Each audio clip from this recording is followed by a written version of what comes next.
Beloved, before we go into our today's devotion, I would like you to take these prayer points. Anything that is making me powerless in the spiritual world, Lord Jesus, take it out of my life in Jesus' name.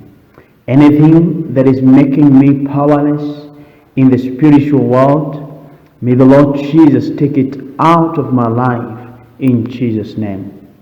Now, Matthew chapter number 13, verse number 25, the Bible says, "But while men slept, his enemy came and sowed tares among the wheat and went his way." While men slept, his enemy came and sowed tares among the wheat and went his way. Now, the greatest danger that a man faces in the spiritual world is what happens when he sleeps. We have today a problem. It's when men who are sleeping. The problem is believers who are sleeping. Men and women called by God who are sleeping. Not the physical sleep, but spiritual sleep. Good men, believers, and church leaders who have slumbered, and many are sleeping. It is seen clearly in the lukewarmness that we are experiencing as a church. The lukewarmness about the cause of Christ, the unconcern over sin, the weariness in carrying out spiritual duties, forsaking of the house of God. Now, while men are sleeping, the enemy is busy sowing tares among the wheat. And this is not the first time that something disastrous happened while men slept. In Judges chapter 15, while Solomon slept, his strength was cut off.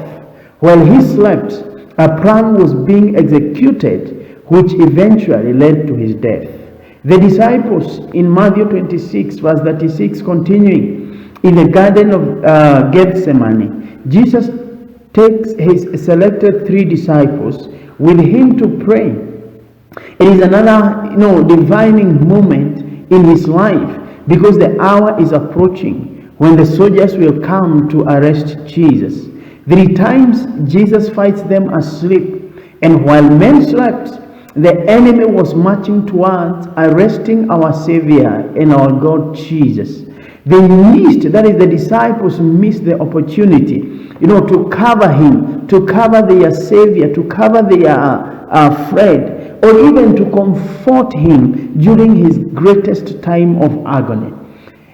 If a parent sleeps during their child, upbringing, the child will transfer the affection of his heart to his peers and the things of the world. And this parent will have lost his child at this point. If we expect to have any hope of not losing our children to the world and even to the devil himself, we surely better keep an open line, an open eye, to the heart of our children. We better know that what is going on in the mind of our children and even in their hearts. We need to know what he or she is thinking about and what he is thinking before it's too late. Now, this is the same thing that would happen to us as believers, as church men and women who are called to follow Jesus Christ. We must keep our eyes on our society, our eyes on the things that are happening today, so that we may be able to connect and gain an understanding of what is happening around us. Now, there is an accumulation of TV programs and social media that places a heavy emphasis on things that really don't matter. This is how we sleep in these days, that most people don't have the time to really focus on the most important issues facing our society. We spend more time on social media than in our Bibles. We know more about what matters less and less knowledge about what matters most. Today, probably we know so much about coronavirus. We so much know probably more about BBI in the land of Kenya. We know who politician is betraying which politician. And so many other things that are of less importance to our society today. But God is inviting us so that we may be careful to lead a life that is well connected to what is important, lest we give the enemy an opportunity in our busyness so that he comes and sows tares among the wheat while men are sleeping. So, dear child of the living God, it is a call to us, because when men slept, what things happened? When men slept, the enemy came in and planted tares among wheat. And get to know this, that tares grow in the same manner with the wheat. The only difference is at the point of harvesting, when you see that the tare is black and poisonous, and it is not to be the wheat which is brown and great blessing to the health of human beings. So when men slept, the enemy comes in. When men slept, they found that the enemy has already taken control. He's the one in charge. He's the one controlling seasons and even events, because men slept. This day I'm here to encourage you, son of God. God desires that we connect with him so that we may resist the devil, so that we may take our stand against the devil, and that the devil will be able to be defeated when he finds us awake, when he finds us alert, when he finds us on the move, doing what is expected of us. I take you to the book of Romans 13 and verse number 11 through to 14.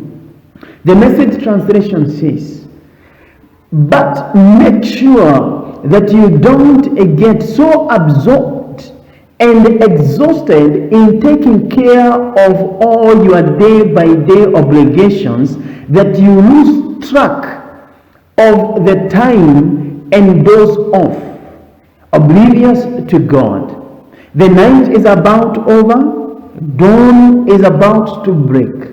Be up and awake to what God is doing. God is putting the finishing touches on the salvation work he began when we first believed. We cannot afford to waste a minute, must not squander these precious daylight hours in frivolity and indulgence, in sleeping around and dissipation, in bickering and grabbing everything in sight. Get out of bed and get dressed. Don't loiter and linger, waiting until the very last minute. Dress yourselves in Christ and be up and about." And this is my prayer for us today, brethren. Let us dress ourselves in Christ.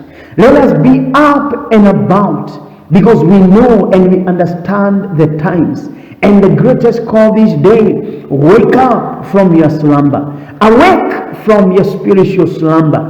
Awake and pray, understanding the days and the times that we are living in. Your prayers will make a great difference. Your prayers will make a great difference in our church. It will make a great difference in our community. Your prayers today will make a great difference in our nation, even in the world at large.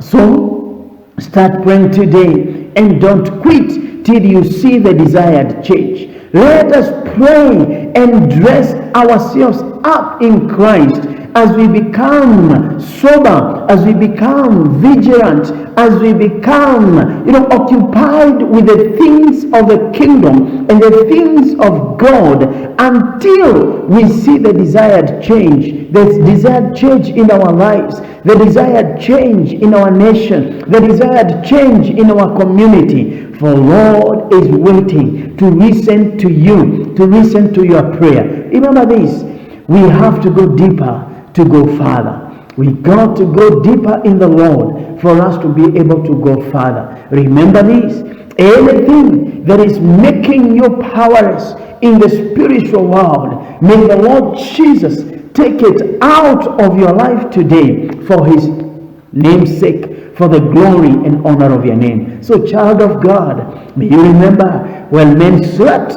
the enemy came and sowed tears. What when men were awake, they were able to test and to detect when the enemy was approaching, and they were able to act, and they were able to stand and defeat the schemes of the enemy because they were alert.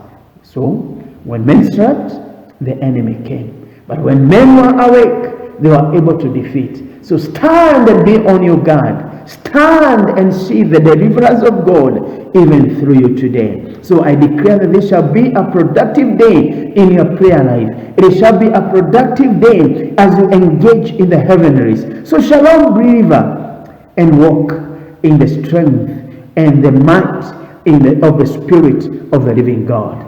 Be blessed as you take your stand. Be blessed as you connect with the heavenlies. Jehovah is waiting. He's listening. Just connect and be blessed in the name of the Father, the Son, and the Holy Spirit. Shalom.